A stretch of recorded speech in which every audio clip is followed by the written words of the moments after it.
네, 다음 세 번째는요, 해외 체류 중인 그 영주권자의 재입국 문제와 관련돼서 여러분들에게 말씀을 드리고자 합니다.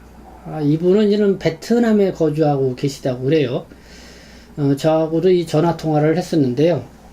그 어떤 내용인지 보겠습니다. 저는 이 조선족이고요. 한국 영주권, 그러니까 F5 영주권을 가지고 있습니다. 2019년도 11월 4일에 한국에서 베트남으로 출국을 해서요. 현재까지 한국에 못 들어가고 있습니다. 2년 안에 무조건 한국에 들어가야 한다고 들었는데요. 혹시 안 들어가고 연장을 할 수가 없을까요? 그리고 안 들어가면 어떻게 되는지 확인 부탁드립니다. 뭐 이렇게 저한테 카톡으로 이 사연을 보내주신 겁니다. 이분하고 직접 통화를 했는데 이분 같은 경우는 이 베트남에 직장이 있고 한국에 이제 본사가 있는 거죠. 그래서 이제는 베트남에 가서 주로 일을 했다고 합니다. 그래서 한국에 영주권을 취득을 하고서도요. 이렇게 그냥 영주권을 취득하신 분들 해외 2년 이상 체류하게 되면은 영주 자격이 소멸되죠. 그렇기 때문에 상당히 주의를 하셔야 되는데요. 이 영주권자의 재입국 허가 관련돼서 이 출입국관리법 관련 지침 내용을 한번 보도록 하겠습니다. 영주권자는요, 이 출국한 날로부터 2년 이내에 재입국을 하고자 하는 자에 대하여 이 재입국 허가를 면제를 해준다. 이렇게 되어 있습니다. 그러니까 재입국 허가를 별도로 받지 않아도 된다는 것이죠. 그래서 뭐 2년을 초과하지 않고 이렇게 국내에 그냥 들어오시면 된다는 그런 이야기입니다. 그리고 출국한 날로부터 2년을 초과하고자 하는 경우, 2년 넘게 이제는 해외 거주해야 할 경우는 기간 만료 전에 제외 공간에서 재입국 허가 연장이 필요하다. 이렇게 안내를 하고 있습니다. 그래서 제외 공간장의 허가 범위는 이 출국한 날로부터 2년이 만료되는 시점부터 이 3월 이내이다. 이렇게 얘기를 하고 있습니다. 그래서 앞서 이 베트남에 계신 분, 이 영주 자격을 갖고 계시면서 베트남에서 지금 체류하고 계신 분 같은 경우는 2019년 11월 4일 날 지금 베트남으로 출국을 한 거죠. 그렇기 때문에 2021년 11월 3일 2년이 되기 전에 바로 그 직전에 베트남에 있는 가까운 한국의 이 제외 공간에 가셔가지고 재입국 허가 연장 신청을 하셔야 됩니다. 그렇게 하면은 한 3개월 이내로 또 연장 허가를 받을 수가 있습니다. 아마 이 코로나19 상황이기 때문에 이렇게 좀 못 들어오고 계신 것 같습니다. 그런 경우는 아마 좀 이런 거는 그 제외 공간 쪽에 좀 문의를 하셔서 상세하게 상담을 해볼 필요가 있다. 이렇게 제가 안내를 해드렸었는데요. 그래서 이 베트남에 있는 한국 제외 공간에 한번 문의해 보라고, 그리고 어떻게 답변을 주는지 저한테 좀 알려달라 이렇게 요청을 했었는데요. 이렇게 답변을 저한테 해 주셨습니다. 이 베트남에 있는 한국 대사관에 통화한 결과 2년 만기 전 3, 4일 전에 여권, 외국인 등록증만 가지고 오면은 3개월 연장이 가능하다고 합니다. 2년 만기 전에 너무 일찍 연장하러 가지 말고 일찍 가면 가는 날로부터 3개월 계산이 들어간다고 하네요. 뭐 이렇게 저한테 답변을 보내왔습니다. 네, 이렇게 지금 영주 자격을 갖고 해외에 체류하고 계신 분들 2년이 넘기 전에 국내에 못 들어오시면은 바로 그곳에 있는 한국의 제외공간에 가셔가지고 연장 조치를 취하라. 그러면은 3개월 범위 내에서 연장 조치를 해준다. 이걸 알아두시면 좋을 것 같습니다.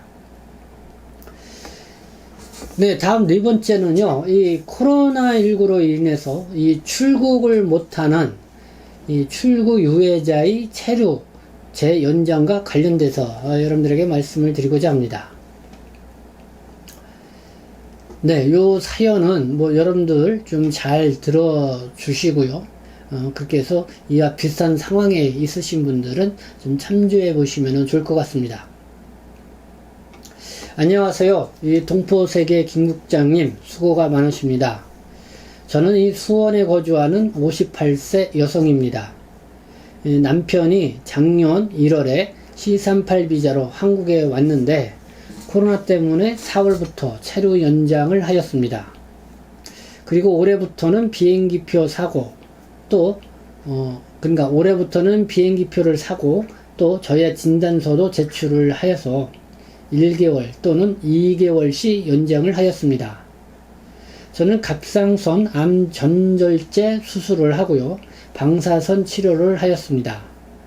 그런데 또 재발을 해서 2차 수술을 받았습니다. 현재 이 갑상선 저하증으로 힘들게 보내고 있는 상황이어서 남편이 곁에서 많이 보살펴주고 도와줍니다. 이번 달 또 비행기표와 진단서로 연장 신청을 했는데요. 본인이 출입국 사무실로 오라고 해서 남편하고 같이 갔는데 8월 4일에 출국하라면서 이 출국을 위한 체류기간 연장 불허 결정 통지서를 우리한테 줬습니다. 저와 남편은 너무나 막막합니다. 이 중국에 가려면은 비용이 많이 들고 또 지금은 5주까지 격리하는데 갈 수가 없습니다. 날짜는 이 하루하루 지나고 갈 수 없는 상황이어서 너무나 안타깝습니다. 저는 국장님이 유튜브를 많이 봅니다. 그런데 이메일로 보내는 거 잘 몰라서 인터넷으로 계속 검색을 해 오늘에야 국장님 전화번호를 알고 해결 방법이 있을까 싶어 이렇게 카톡으로 보냅니다. 네, 이런 사연이었습니다. 이 사연을 좀 보면은요, 이 안타까운 사연이죠. 이 코로나19가 장기화가 되면서 1년 넘게 이 출국 유예를 받고 계신 분이었습니다. 그래서 제가 이 전화로도 통화를 했는데요. 이 남편분 얘기죠. 원래는 이 방문 취업 체류 자격이었다가 출국을 했다가 이제는 C38 비자로 조기에 입국을 했던 것입니다. 근데 이 코로나19 때문에 다시 출국을 해서 방문 취업 그 비자를 받고 들어와야 되는데 그러지 못하고 있는 상황이죠. 그런 가운데 이 아내가 계속 암 수술도 받고 그러다 보니까요, 이 곁을 떠나지 못하고 계속 이제는 국내에 체류하고 있는 상황이죠. 그러다가 뭐 코로나19 상황이기 때문에 더 그렇습니다. 그리고 뭐 출국을 하게 되면은 뭐 출국 부담도 많이 들어가는 그런 상황이기 때문에 출국을 못하고 있는 이런 상황인데, 이렇게 1년 이상 넘게 출국 유예를 받고 이렇게 계속 출국 연장을 받고 있는 상황이다 보니까 최근에는 이 출입국관리사무소 쪽에서 더 이상 출국 유예 연장은 잘 안 해주려고 하는 것 같습니다. 그러면서 언제까지 출국하라고 하면서 이 체류기간 연장 불허 결정 통지서를 이렇게 발급을 해 주는 경우가 있는 것 같습니다. 이런 때 역시 이 출국을 하지 않으면은 이 불법 체류자가 되는 건데요. 이 앞서 사연을 보내주신 분은 이렇게 불허 통지서를 받고도 이 출국을 하지 않고 있는 상황이었습니다. 이 불법 체류자로 이렇게 전락하게 된 것인데요. 그래서 이런 상황에 있는 분들, 그래도 이렇게 끝까지 버텨 보시려고 행정심판이나 이렇게 행정소송을 통해서 법무부 출입국에 이의 신청을 하시는 분들도 있습니다. 이렇게 이의 신청을 하시게 되면은 이 판결이 나올 때까지 한 몇 달 정도 국내에 체류할 수 있다고 합니다. 근데 이 승소를 할 수 있는 방법은 거의 없다는 것이 이 전문가들의 이야기입니다. 그래서 뭐 체류 기간만 좀 이렇게 연장을 받을 뿐이지 이 승소를 할 수 없는 그런 상황이다. 뭐 이렇게 여러분들이 이해를 하시면 될 것 같고요.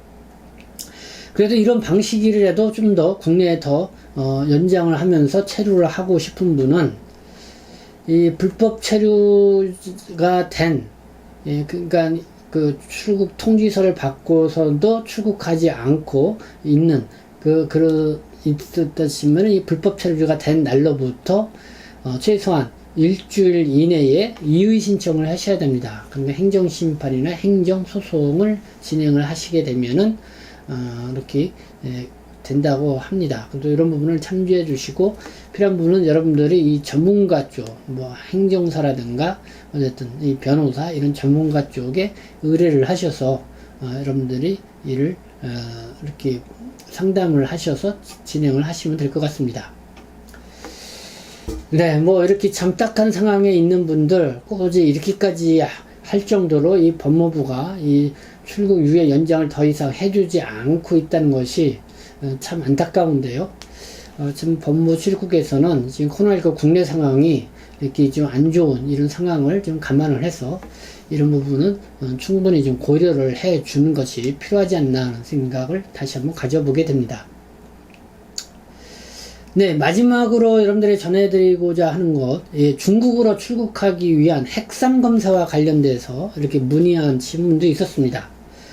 지금 중국으로 출국을 하려면은 코로나 검사를 어떻게 해야 되나요? 이렇게 물으신 분이 있는데요. 지금 한국발 중국 비행기를 탑승을 하려면은요, 탑승 전 2일 안에 코로나19 핵산 검사, 이 PCR 검사하고 혈청, IgM 항체 검사를 받아야 합니다. 그래서 이 두 가지 이 음성 증명서로 이 주한 중국 대사관 또 총영사관에 제출을 하셔서 HS 또는 HDS 표식의 이 녹색 건강 QR코드를 신청한 뒤에 이 비행기에 탑승이 가능하다는 거 여러분들 알아두셔야 될 것 같습니다. 그래서 이 구체적인 방법은 이 주한 중국 대사관 영사 서비스 공지사항 이 홈페이지에 들어가셔서 이 영사 서비스 공지사항을 참조해 보시면 될 것 같고요. 그리고 또 중국 영사관에 연락을 하시거나 요즘에 영사 앱이 나와 있죠. 그 앱을 통해서 여러분들이 문의를 해 보셔도 좋을 것 같습니다. 이 핵산 검사는요, 이 주한 중국 대사관 총영사관에서 지정한 검사기관에서 받게 되어 있습니다. 그래서 여러분들이 거주하고 있는 지역에서 가까운 곳에서 받으시면 되는데요. 그 검사기관은 앞서 말씀드린 것처럼 주한 대사관 홈페이지에 들어가셔가지고 영사 서비스 그 공지사항에 보시면은 이 주한 중국 대사관 영사관 지정 검사기관을 이렇게 볼 수가 있습니다.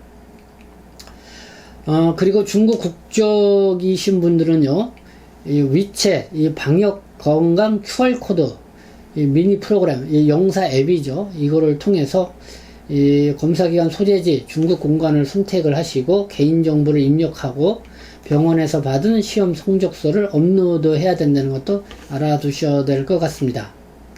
그래서 이 핵산 검사를 받으셔야 되는데 이 중국 대사관 홈페이지에 들어가셔서 확인을 하셔야 된다는 거. 아니면은 여러분들이 이 항공권을 끄는 그 여행사의 도움을 받으셔도 좋을 것 같습니다. 네, 지금까지 오늘은 이 고충 상담 사례들을 통해서 모아서 여러분들에게 말씀을 드렸습니다. 그래서 국내에서 생활하시면서 또 여러가지 한국과 중국을 오가면서 어려움을 겪고 계신 분들, 제가 이 고충 내용을 계속해서 이렇게 접수를 하고 있습니다. 그런 사연들이 있으신 분들 언제든 보내주시고요. 최소한 여러분들의 도움이 될 수 있도록 함께 노력하겠습니다. 네, 지금까지 시청해 주셔서 감사합니다. 저는 동포세계신문 대표 편집장 김영필이었습니다.